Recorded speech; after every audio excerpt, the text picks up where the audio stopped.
In September of 2024, the traffic to my website tanked. No warning, no explanation, just gone. For a while, I tried to ignore what people were saying, friends and fellow business owners, people I trust who were losing tons of traffic seemingly overnight, but I figured I must be doing something differently until one morning I woke up to an email from SEMrush and it told me that my visibility had dropped by 31%. Now think about that. Think about losing a third of all your business. That can be devastating. And yeah, sometimes your visibility can fluctuate up and down pretty drastically, but it wasn't just that email. I checked my Google Analytics and traffic was down. Newsletter signups were down. Something was definitely wrong. Now, before you start thinking, well, maybe he just doesn't know what he's doing, right? Let me stop you right there.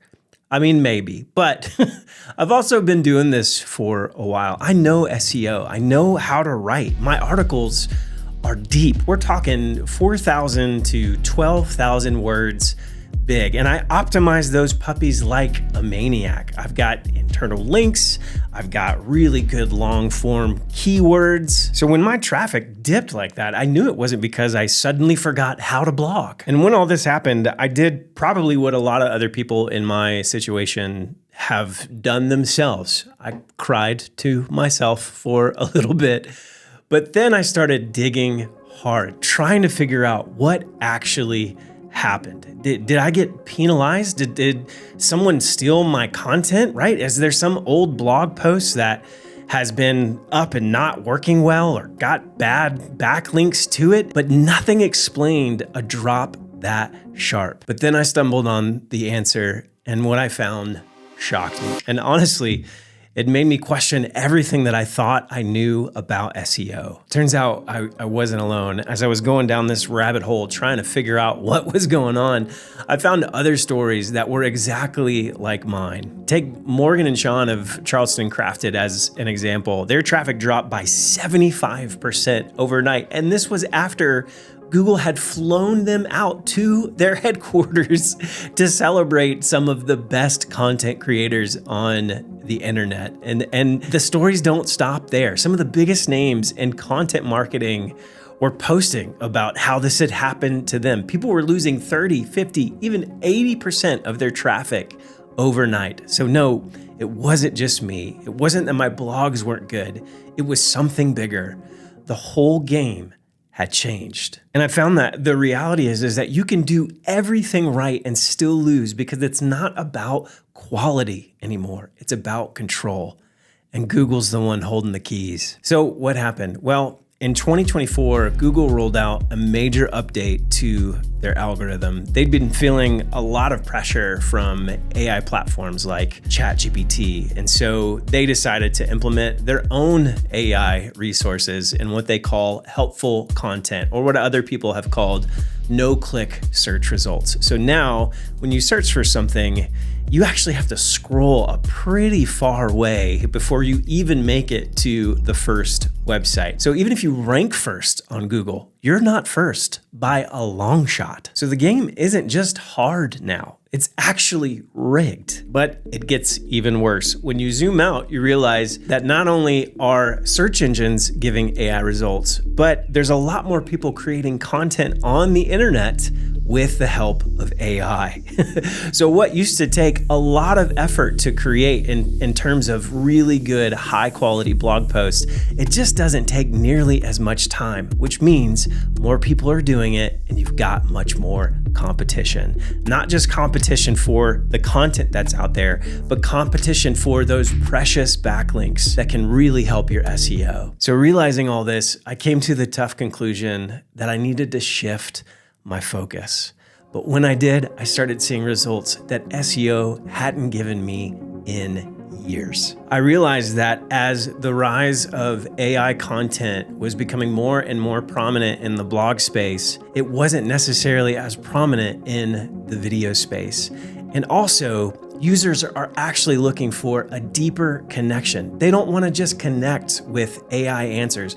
They want to connect with real people, and YouTube gives you that opportunity. But not only that, I realized that you can rank twice with YouTube. What does that mean? Well, when you create and post a video on YouTube, you have the opportunity to rank really high in YouTube's own platform. But I don't know if you knew this, Google actually owns YouTube. And so some of that space that they've been taking up between the top of the search bar and the first website that you see is videos. And so not only will you show up in YouTube with your videos, but you could also show up on search engine result pages. But more importantly, YouTube is designed to keep people watching your content. Their goal is to keep people on the platform as much as possible. And so when they realize that one person likes your stuff, they're gonna give them more and more. So it accelerates trust. It can build connection and turn those cold visitors into raving fans. We're all searching for the ability to accelerate the know, like, and trust factor, because when somebody knows you, they like you, and they trust you, they're much more willing to buy from you. Now, some of you, as soon as I said YouTube, you instantly disqualified yourself, thinking maybe I don't have the right gear, or I hate speaking on camera, or maybe I don't even know how to edit videos. But here's the thing. You can do it with an iPhone. Seriously, I know some YouTubers who have hundreds of thousands of followers and views that have only ever videoed themselves with an iPhone. And talking to a camera is just like any skill. It takes time and practice, but you get more confident the more that you do it. And you remember how I said that people are looking for something that doesn't feel like a machine? Even if you're stumbling over words, that can actually be endearing to an audience. So don't be afraid to show up exactly like you are. And for editing videos, there's some fantastic tools out there like CapCut that makes the editing process way easier than you think. Will you have to learn new skills? Yes, but it's something that is worth it. This is about adapting, being flexible, and pivoting when the landscape changes. Sure, it may be hard, but the effort is worth it. Take my story as an example. When I started really focusing on YouTube, things started taking off more than they ever had before. My email subscribers had sat right around 4,000 people for like a couple of years. But when I had a few YouTube videos do really well, I went from 4,000 to close to 8,000 in just a few weeks. But here's the key in all of this. Even if you go all in on YouTube, you can't rely on them alone, because who's to say that a couple years from now, they don't decide to make the same change that they did on their search engine. That's why instead of renting space and renting your audience on platforms like YouTube, you need to figure out how to convert those renters into people that are truly your audience. And how do you do that? Well, the best way to do that is through a website. Your website is something that you can own, and it's something that you can take and turn users into newsletter subscribers. Your newsletter will be one of the biggest tools for you building your business. So what I do is I make sure that a lot of videos that I'm posting on YouTube are linking back to some type of lead magnet that I'm giving to people who sign up for my newsletter. Oftentimes, those lead magnets are directly connected with the YouTube video that I'm talking about. So when a video does well and I say, hey, I've got a freebie, I've got a lot of highly motivated people who are going to instantly sign up. And guess what? They already are familiar with me. I'm not just a person behind a website who could be an AI. No, they've seen me. They've seen me fumble over my words and look silly and goofy. So don't think about things like a funnel. That model is a little bit outdated. And the funnel is where you've got like a wide open call for people to come get familiar with you. And then they kind of warm up to you. They warm up to the idea. And then they slowly make it to the bottom of the funnel where hopefully they're buying something from you. Instead of a funnel, you want to think about it as a flywheel. And a flywheel is something that might take a little bit of time to get some momentum going. But once you get it spinning, it just spins on your own. So how does a flywheel work? Well, you take every single point of connection that you have with people who are interested in you, and you point them back to different points on that flywheel. And so it just keeps the momentum going. So maybe they find you on YouTube, but you encourage them to sign up for your newsletter. And then in your newsletter, you send them back to your YouTube channel. And then from that other video that you're sending them back to, maybe you send them back to a website blog that you posted maybe a year ago to try to get some traction there. You're just trying to keep this thing spinning. And every once in a while, you're offering them either your services or a product that you're trying to sell them. This is the biggest shift that I've made in my thinking when it comes to marketing my business, and it's made all the difference. I was chatting with a Showit user not long ago whose traffic had also plummeted. We went back and forth, kind of troubleshooting a few things, but after a few minutes, I realized something. She wasn't just looking for answers, she was pretty discouraged. And I get it. Business can feel like that sometimes. You work really hard to build something, you pour hours into it, and then you finally get traction. And then out of nowhere, things shift and all your efforts feel like they were for nothing. But that's not what's actually happening.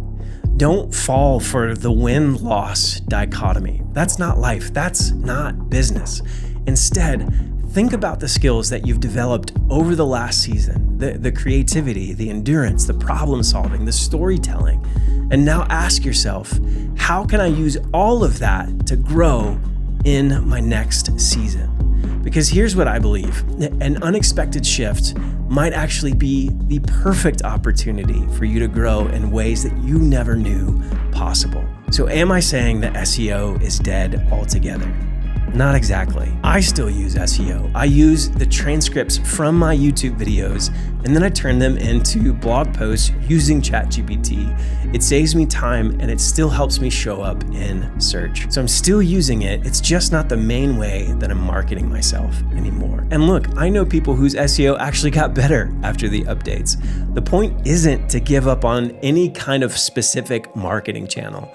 The point is to look at your unique position and figure out what works for you. But hey, I hope this video was helpful for you, and I hope you got some real practical tips on what you could be doing to improve your traffic or grow your business. And if your traffic has tanked, make sure to drop a comment below. I want you to know you're not alone, and I want to hear your story. Make sure that you like and subscribe so you don't miss any other videos that we've got coming out, and we'll see you next time.